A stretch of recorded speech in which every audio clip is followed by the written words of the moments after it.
La capture du jour nous est proposée par Arnaud Adadja. C'est lui qui nous a soufflé de passer cette image. C'est une image qui présente comment la femme respectueuse devrait répondre à l'appel de son mari. Voilà. Est-ce que vous êtes sûr? On l'appelle au téléphone et puis elle se met à genoux peu pour répondre. Le lieu où elle se trouve, oui. Elle se met tout de suite à genoux pour parler à son mari. Qu'est-ce que vous pensez de... Si je me trouve dans une salle de réunion et que mon époux m'appelle, je commence par fléchir genoux pour lui répondre. Est-ce qu'on ne va pas me traiter de...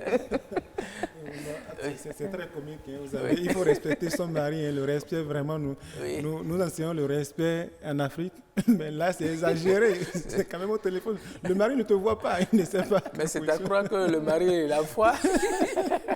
Mais vous savez, dans nos milieux, il y a certains milieux, la femme ne peut pas rester debout et parler à son homme. Oui, là, nous le savons, même surtout dans le milieu Yoruba ou le milieu Batono, comme vous venez de le dire, là, pour ceux qui maîtrisent bien leur culture, c'est ça, le respect. Le mari est comme un dieu. Vous m'excusez le thème, le mari est comme un dieu et la femme doit l'obéir comme il obéit son dieu. Et pour parler à son mari, il doit avoir toujours le regard baissé. Pas seulement à son mari, à sa belle famille, à tous ceux qui sont quand même à un certain âge. Dire qu'au téléphone, elle doit se mettre... Non, je pense que parfois, certaines personnes le font sans le savoir. Ils ont été éduqués comme ça. Ça devient un réflexe. Oui, ça devient... Mais il ne faut pas aussi exagérer. C'est ce qu'il dit. Oui, mais là, ça, c'est vraiment exagéré. Tout d'abord, la manière de répondre d'abord au mari peut déjà montrer si tu respectes ton mari ou pas, que tu sois assise ou debout, tout ça, la voix, avec la voix, tout ça. Mais se mettre, ça c'est exagéré, c'est bête. Je pense qu'il va faire pour relever le caractère respect qu'il faut avoir vis-à-vis de son époux, de son conjoint, même de la société. Hein, le respect est d'une très grande importance. Quand vous respectez bien, vous avez toujours des opportunités. Oui, c'est ce que je crois aussi. On ne refuse pas, on ne demande pas aux femmes de ne pas respecter leurs hommes, non. Mais bon, il faut le faire, il ne faut pas exagérer. Et le revers aussi, c'est-à-dire vice-versa. Il faut que l'homme aussi respecte sa femme. Oui, mais pourquoi vous n'avez pas mis l'homme... Mais l'homme ne va jamais se mettre à genoux avant d'appeler. Ça, c'est vrai aussi. Ok, merci beaucoup à toi, Thomas. On va se retrouver demain. D'accord, merci beaucoup. Merci beaucoup. Merci. Aujourd'hui, en Instant Éco, nous allons parler de la mangue. Nous sommes dans la saison de mangue. Effectivement, nous sommes lundi et Instant Éco aujourd'hui nous amène dans l'univers des mangues. Retenez tout simplement que le Bénin figure parmi les pays mieux lotis en matière de production de mangue. Du nord au sud, en passant par le centre, la production de la mangue est très développée. Eh bien, la FAO estime la surface couverte par la mangue à 2400 hectares en 2008.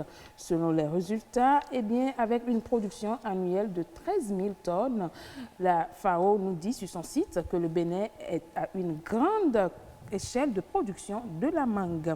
Les principales villes où la production est d'une certaine considération sont Tanguieta, Latitengu, Parakou, pour ne pas dire tout simplement le Septentrion. En 2019, le gouvernement béninois, pour améliorer la qualité des fruits, surtout de la mangue, a fait un don de 8 800 plants de mangue importés du Mali qui ont servi à reproduire ou à développer la reproduction et la plantation de 4 000 hectares en cette année 2020. Ça s'est passé dans le Koufo. Eh bien, cette démarche était inscrite dans le sens de l'amélioration de la production de la mangue afin de faire de cette filière une filière à grande échelle. Au Bénin, la saison des mangues est en cours, Roch l'a dit tantôt, et nos petits sondages nous ont permis de savoir que la grande bassine de mangue, de la petite mangue est vendue à 300 francs et la grande bassine de la mangue qu'on appelle généralement greffée est vendue à 500 voire 1000 francs dans les villes comme Lokossa. Et quand on vient un peu vers Abomey, Boïkon, vous avez cette même bassine qui est vendue à 300 francs voire 700 francs selon la quantité que vous voulez acheter. Mais actuellement, en détail à Cotonou, surtout que nous sommes en temps de carême, ça coûte cher. Elle est vendue, je peux vous dire, le tas de 4 mangues seulement coûte déjà 500 francs à Cotonou. Voilà le paradoxe avec la 300 proximité des lieux de production. Et quant au stockage, la grande difficulté au niveau de la filière mangue reste sa très petite capacité de stockage. Pour cause, nous pouvons citer le manque d'usines de transformation à grande échelle.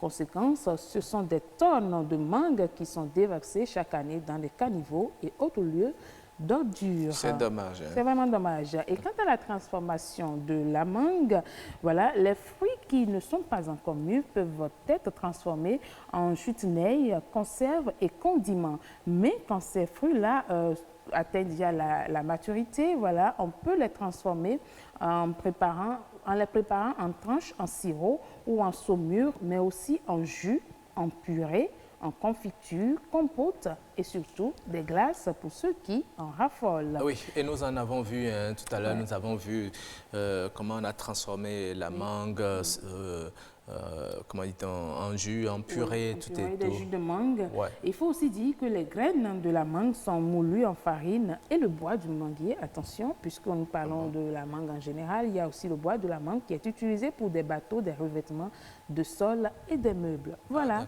C'est un fruit très savoureux, nourrissant et très riche en vitamine C. Voilà. C'est joli, voilà. Et vous savez, moi, j'ai un amour particulier pour la mangue. Je peux manger la mangue du matin au soir. J'espère que vous déparasitez aussi. Oui, il n'y a pas de souci. D'accord. Je le fais. Merci. Je n'ai pas honte à le dire. Ah oui, d'accord. C'est moi. Merci.